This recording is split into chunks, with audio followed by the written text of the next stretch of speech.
Sup everyone, I'm your female otaku, and I'm here to review episode 4 of Danganronpa 3, Zetsubou-hen. This was such an entertaining episode, man. Things are just starting to get crazier and crazier. A little bit of hints of dark vibes here and there, and I'm just like, yes, everything is setting into place.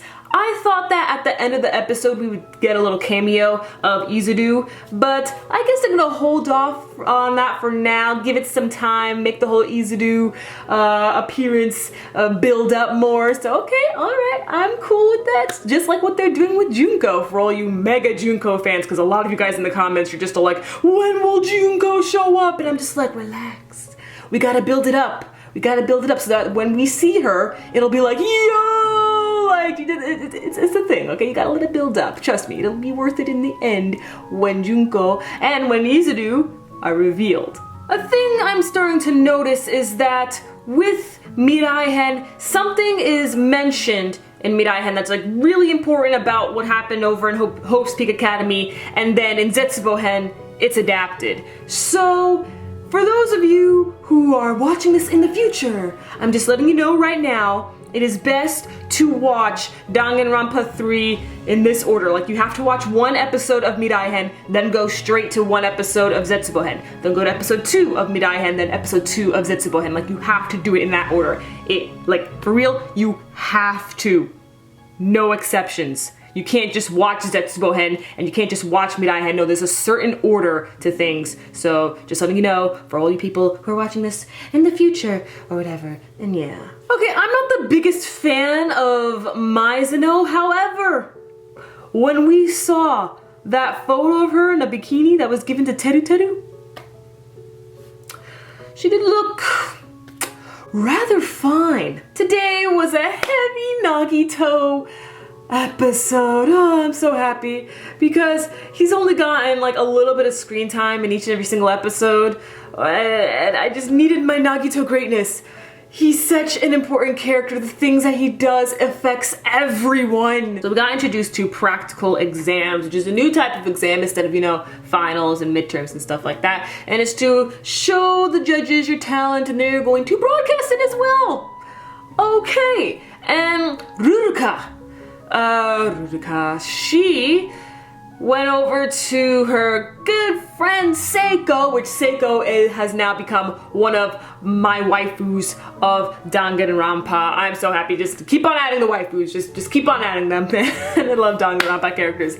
But Ruruka goes over to Seiko and asks her for a drug to make her candies seem like, will make her candies taste better. Seiko ends up giving her a drug. Well, things get switched up, actually, because Nagito and his amazing luck. Oh my gosh. Even when he thinks he's unlucky, something happens and everything in the end goes his way. Because Nagito thought that right now was a bad time for the practical exams because his classmates were all down in the dumps after the Twilight Syndrome murder case. So Nagito, he goes up to Chisa and he's just like, we shouldn't have the practical exam right now. You should postpone it. And she said that she could not do that. So Nagito's like, okay, I guess I'll have to handle things my own way. And you already know, if Nagito has to do it himself, shit's gonna go down. It's gonna go down. So, Nagito brought in drugs. He got drugs involved in his plan, thanks to Seiko. And bombs! This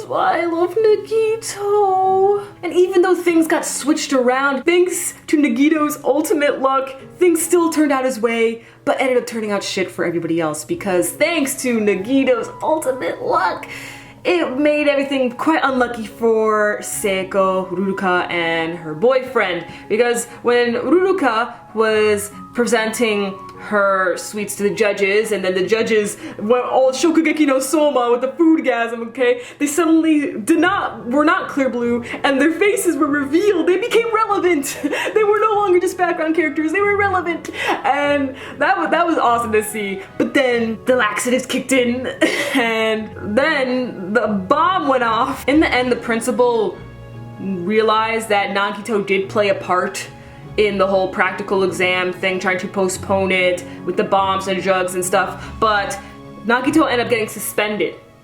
It was Ruruka, Seiko, and the boyfriend who ended up getting expelled. That's quite a way to get expelled, man. Like, oh my gosh. And that dog.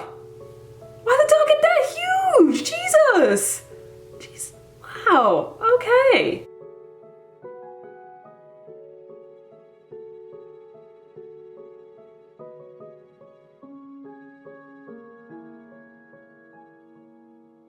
As a result, Chisa had to be transferred over to the reserve course, and it all seemed pretty sad at first, but this actually all went according to Chisa's plan. She wanted to be transferred over to the reserve course. Although even though things did go according to her plan, she still is gonna miss her students. So I'm just like, aw, man. We're not getting that much screen time with the other classmates, you know, that make up the remnants of despair. What are they? They're the 77th class, right? I believe so. Either 77th or 78th, but we're not getting that much screen time with them. So I wonder if at some point it's gonna be just character based, like this episode's gonna mainly be about Teru, this episode's gonna mainly be about Owari or something like that. I don't know, but I do want more screen time with the remnants of despair. But I did enjoy this episode overall because Nagito greatness and Seiko greatness. Did you not see her when she was so happy? When she was so happy when Nagito complimented her, I'm just like, oh, that was great. Just, Seiko, I still love you. Even though you're a monster at the moment in Mirai-hen, still, I love you, girl. Another quick thing before I end this review. Anybody else think that Ruruka's candies are always drugged because of how the boyfriend, I don't know the boyfriend's name, Izayoi? I think that's his name. Izayoi? I could be wrong, never mind. But anyway, the boyfriend, he is like under a spell or something with Ruruka, because like, you know, he doesn't really have a personality of his own. He seems like a robot. And he always does whatever Ruruka says, always follows her. He's like her butler, basically. And you know, then he took out his weapons and stuff at a blink of an eye. Like, I think that there are drugs in Ruruka's candy, probably drugs that Seiko made for Ruruka, her good friend, which of course, you know, done through manipulation. So, I don't know.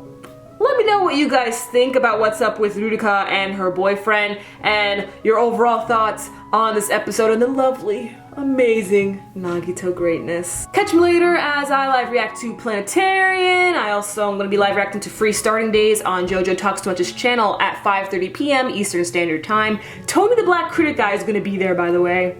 Just saying. And also, I will be uploading a fanfiction video. It's been a while. I'm your female otaku, sayonara.